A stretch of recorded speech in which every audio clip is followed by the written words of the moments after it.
Yo, top Billin. All right, top Billin. LSU continuing the roll, man. Working on the defensive side of the ball, trying to build out that 4-3 defense. Now, you know me, I was trying to tell you guys before that it's a little bit easier to go from a 4-3 to a 3-4 than it may be to go from a 3-4 to a 4-3. The reason being that is that you need length for a 4-3. So length is not something that just grows on trees, Paul, for lack of a better term. But length is something that you absolutely require out in the edges in that 4-3 defense. So a guy like Landon Jackson, I think will work very well with my guy, Mr. Pelini out there, who's used to having those 6'6" ends playing the edge. The reason being is, man, you want to get those lanes to where these guys can swat the ball. Even if they can't get there, they can still get there with those long arms. Being able to play these guys at a reduced technique or even kind of sliding them out as well and letting that length take over. But Landon Jackson is a kid that I've known about for quite a while from my man Coach K. You know my boy Coach K. You hear him on the channel a lot, the Afro-most guy in recruiting in the country. Well, he told me about him because he actually thought that he may be going to his son's school, the University of Texas. But, hey, in the long run, he ends up actually going to LSU, at least at this particular point in time, right? So you never know how it works out in recruiting. But, man, what a coup for LSU to get this guy right out of Texas, and definitely somebody the University of Texas could use on defense. All right, real quick. I don't have long to be up on this particular one right here, but I'll give you a quick film study. You can see right there, the thing I noticed about Landon Jackson as I watched him over the past year or so is he doesn't really have any explosive traits as far as his physical measurables types. Actually, his actual measurables are very explosive, being 6'6", 240 pounds. But I don't find him to be extraordinarily quick, but I do find him to be extremely tenacious, and that length right there is just going to give people problems. So you see him right there, guys unable to cut him, use them long arms, sit down, little kid. Then he's off to the races right here. Look at this, he just drops the ball, so nothing even to do right there. But you can just see how long this kid looks out there. And then a 4-3 defense, man, he's going to be perfect. Perfect. All right, so real quick, Coach K just sent me a text message here. I'm pretty sure he picked him for the Future 50 game for Under Armour, so that's where Coach K works at. Of course, most of you know that. He said, kid is a dog, bro. He's going to grow to a 3 technique. He is big as bleep.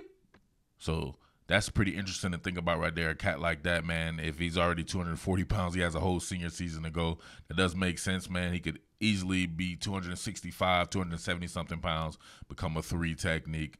So really good to have that type of option to be able to slide this kid on the inside. But it's definitely, as of right now, he's definitely an edge player. But he plays a little bit of on the inside in high school as well that I noticed. All right, Landon Jackson here on the edge, 5-man front, getting to the backfield. Sac City. Just moving kids out the way. That look crazy. Like, excuse me, sir. I would like to get to your quarterback. Look at that. Blocking back right here. Didn't want no parts of that. He gets shoved out the way. Quarterback's like, God dang it, man. This dude's got some long-ass arms.